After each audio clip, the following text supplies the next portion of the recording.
everyone, Neil Tappin and Joel Tubman here from Golf Monthly, and welcome along to West Hill, where we're going to be talking you through the 10 golf gear myths that can have a really negative impact on your game.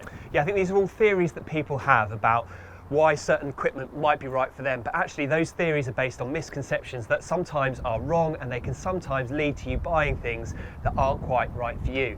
Guys, if you're new to the Golf Monthly channel, please do hit the subscribe button to make sure that you don't miss any of our videos. But let's take a look now at the 10 biggest golf gear myths.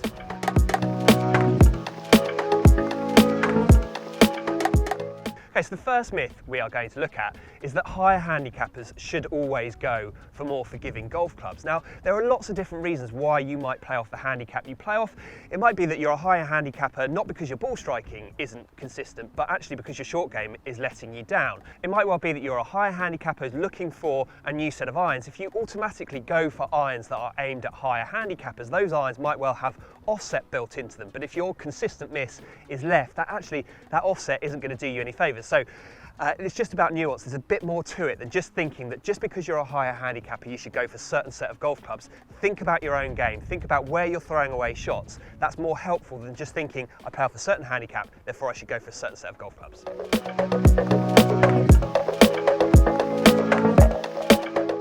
Now, the second golf gear myth is that everyone needs a lower spinning driver, and while some golfers out there will definitely benefit from lowering their spin to maximise carry distance, actually it's more about optimising the spin that you generate and how you combine that with the launch angle and the ball speed that you bring to the table. It's all about kind of bringing those factors together to maximise carry distance. So if you are quite a high launching player, then yes, potentially knocking some spin off could maximise distance, but there will be situations where taking spin off your drives actually will be a detrimental effect to the distance and the performance of your drive. So it's just something to bear in mind. Be careful, knocking spin off doesn't always lead to more distance.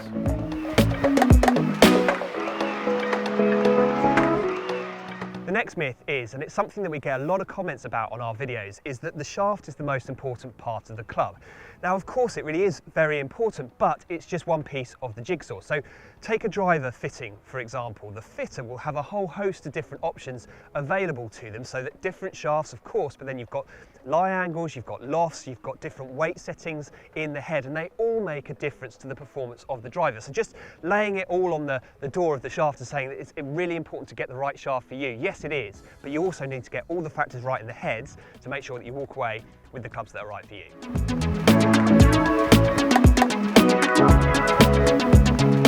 Now, the next golf gear myth is that some golfers think they're not good enough to generate spin around the greens, and as a result they choose a golf ball that's orientated more towards distance because that's where they feel like there are more kind of bigger, more significant performance gains to be had. But actually, if you're hitting chip shots around the greens, as long as the lie is clean and you're striking the ball relatively well, you've got fresh grooves, you've got clean club faces, you will be generating a decent amount of backspin. And actually, if you switch into a premium urethane covered ball, you will see the amount of control that you generate increase, and that gives you more options around the greens. It should help you get up and down more often. So just because maybe your short game is a weakness, you're a bad chipper, or maybe you're a high handicapper, it doesn't mean that you can't benefit from the performance and the feel benefits that a premium golf ball offers.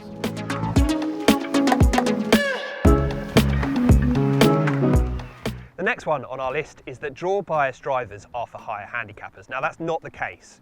Instead, draw bias drivers are for those players that tend to hit a consistent fade and want a little bit more distance, want a slightly straighter ball flight, or for those players that hit quite a big slice and are looking for something that's going to guard against their bad shot. Now, draw bias drivers can be used by players of all handicap abilities, so just because you're a higher handicapper, don't automatically assume that a draw bias driver is right for you. It's based less on your handicap ability and much more on your ball flight.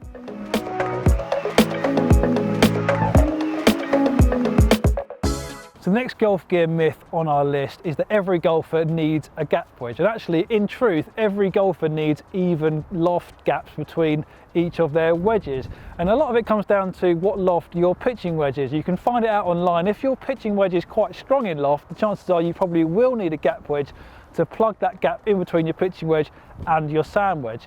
And it also comes down to how many wedges you want to carry, and that will depend in turn on what clubs feature in the top end of your bag. So if you have quite a lot of clubs in your top end of your bag, maybe you've got an extra hybrid in there or a utility iron, you'll have to make sacrifices elsewhere in your bag to hit that 14 club limit, and therefore you might need to opt for a 3 wedge makeup rather than a 4 wedge makeup. I use 4 wedges. I prefer the options around the greens, and also I play quite a short golf course, so I have quite a lot of wedge shots into green, so I want to have more loft gaps covered off, more distances covered off with those different wedges. But if that's something that's not applicable to your course, if you feel like you get more performance benefits from having more clubs in the top end of your bag, then maybe you won't need a gap wedge. You can go from a pitching wedge to a sand wedge and then a lob wedge. As long as the loft gaps are relatively even, then it should be quite easy to control the distances on those shorter shots.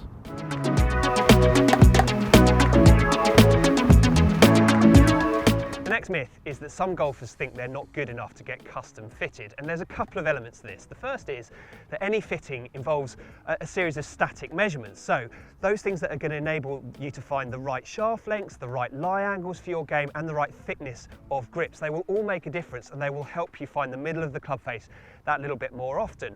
And then on top of that, a key part of any fitting is to help a player guard against their bad shot. So it might well be that your bad shot tends to leak out to the right, or that you tend to hit it low and left sometimes, and that's your bad shot. The fitters can do things when they're setting the golf clubs up for you that will help guard against those shots that are really costing you out on the golf course.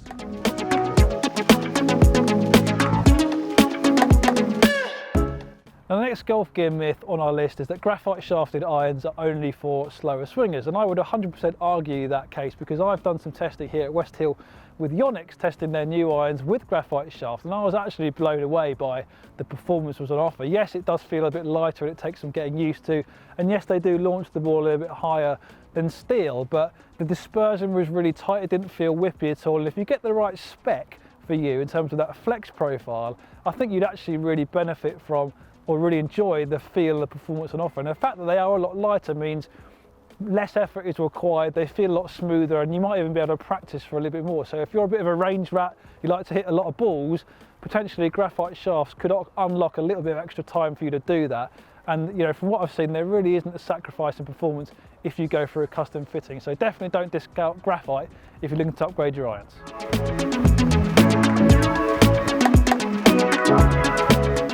Finding the right putter is all about feel. Now, there's actually a lot more to it than that. The first thing I'll say is that when it comes to the mainstream manufacturers, all of their putter ranges offer a really good feel. There are some slight differences, but they all offer a good feel. So actually, finding the right putter is more about finding something that's the right length for you, so that you can stand more consistently and in a better way over the ball, so that your eyes are in the right position over the ball, and also so that you can find a putter that complements your stroke. Some players will have a more of a straight back and through stroke, some players will have a stronger arc. Whatever it is, you need to try and marry up the putter with your stroke. If you can do that, then you should find a putter that's right for you.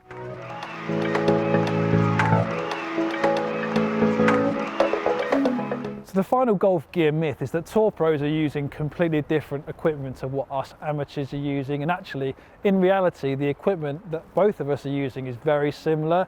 Of course, tour pros have access to the tour trucks with some specialist technicians that are able to make some very specific changes to the heads, whether it's hot melting in drivers to position weight exactly where they want it, or special grinds for different course conditions on their wedges, which allows the wedge to interact with the ground in a slightly different way depending on the grass they're playing and things like that. But generally speaking, the heads that you can buy are the same as what the tour pros are using. So don't go thinking that they're playing a completely different game to us. It's very similar equipment. Unfortunately, they're just using it a lot better than us. So there you have it, that's our list of 10 golf gear myths. Guys, before you go, please do hit the pause button and let us know if you think we've missed anything. There's quite a lot of misconceptions that people have about golf equipment and finding the right equipment for them. If you think we've missed anything, let us know. Yeah, and thanks for watching. If you like what you're watching, make sure you click the like button and do subscribe to the Golf Monthly YouTube channel if you haven't already, so make sure you don't miss any of our equipment videos. But that's all from us, from West Hill Golf Club. It's goodbye.